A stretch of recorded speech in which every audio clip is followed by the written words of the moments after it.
পৃথিবীতে মায়ের কোল সন্তানের নিরাপদ আশ্রয় হলেও মরণ ব্যাধির শিকার নাসিমা বেগম আজ নিজেই সন্তানের কাছে খুঁজছেন একটু শান্তি। চোখের পাতা এক না করে দিনরাত ২৪ ঘণ্টা ক্লোন ক্যান্সারে আক্রান্ত মায়ের সেবায় নিয়োজিত ছেলে নাদিম হাসান। তবে সব ছাপিয়ে অর্থাভাব এক অনাগত অন্ধকারের বার্তা নিয়ে আসছে। সে না থাকলে সন্তানদের কি হবে এই ভেবেই ব্যাকুল ক্যান্সার আক্রান্ত নাসিমা বেগম।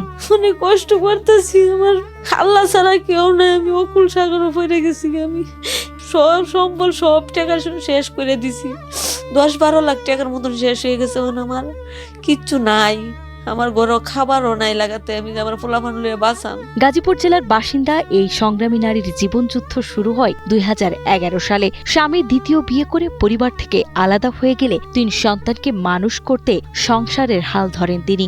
নিজে পোশাক কারখানায় চাকরি করে ২ মেয়ে ও ১ ছেলেকে বড় করেছেন। কিন্তু ২০২৪ সালের ডিসেম্বরে নাসিমা বেগমের শরীরে প্রথম ধরা পড়ে মরণব্যাধি ক্লোন ক্যান্সার। এরপর অস্ত্রোপচার ও কেমোথেরাপির পর দীর্ঘ প্রায় ১ বছর তিনি কিছুটা সুস্থ ছিলেন। তবে চলতি বছরের ১৮ মার্চ দ্বিতীয়বারের মতো তার শরীরে ফিরে আসে এই মরণব্যাধি ক্যান্সার। উনি দীর্ঘদিন ধরে ক্যান্সারে আক্রান্ত। ২০২৪ সালে ওনার ক্যান্সার ধরা পড়ে। সার্জারি কোলোনোস্কোপির পরে উনি আল্লাহর রহমতে সুস্থ হয়। তবে দুঃখের বিষয়, মার্চ মাসের ১৮ তারিখে উনি দ্বিতীয়বারের মতো ক্যান্সারে আক্রান্ত হয়। এখন আমাদের পরিস্থিতি এরকম, ওনার চিকিৎসা করার মতো আমাদের আর সামর্থ্য নাই। আমার মায়ের ক্যান্সার, আমি মা সহ্যও তারি না। অপারেশন করা হয়েছে, হওয়ার পরে কয়েকদিন ভালো ছিল, পরে আবার ওই জায়গাটার ভিতরে অপারেশন জায়গাটার ভিতরে আবার হঠাৎ করে টিউমারের মতন কি জানি ভাইসে গেছে, ব্যথা করে জ্বলে। ডাক্তারের কাছে গেছে, যাওয়ার পরে ডাক্তারে বলছে এই জায়গায় আবার টিউমার হয়েছে। ক্যান্সার ধরা পড়ার পর নিজের জমানো প্রায় ১১ লাখ টাকা খরচ করে চিকিৎসা হয় নাসিমা বেগমের। তবে দীর্ঘমেয়াদী এই চিকিৎসায় বিপুল ব্যয়ভার বহন করতে গিয়ে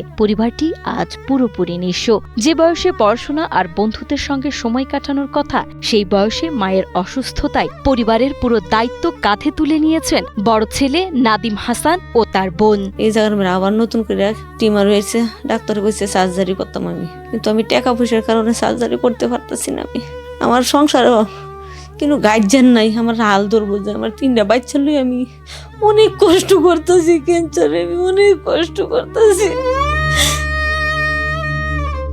এদিকে নাসিমার বৃদ্ধা মায়ের চোখে এখন শুধুই অশ্রু। মেয়েকে সুস্থ দেখতে যাওয়া তার জীবনের শেষ যাওয়া। তাই অর্থাভাব যেন নাসিমার চিকিৎসায় বাধা হয়ে না দাঁড়ায়, তাই সমাজের বৃত্তবান ও হৃদয়বান মানুষের কাছে আর্থিক সহযোগিতা কামনা করছেন অসহায় এই পরিবার। সকলের দৃষ্টি আকর্ষণ করতেছি, আপনারা যে যা পারেন আমাদের ফ্যামিলির পরিবারের পাশে একটু দাঁড়ান, একটু দয়া করেন। আপনারা আমার পরিবারের পাশে দাঁড়ান, আমার আম্মার চিকিৎসা যেন আমি চালাইতে পারি। আমার একটু সাহায্য দেন, আমি যেমনি আবার নতুন করে বাঁচতেছে, আমার 3টা বাচ্চার লেগে আমি আবার সার্জারিটা করতে পারি।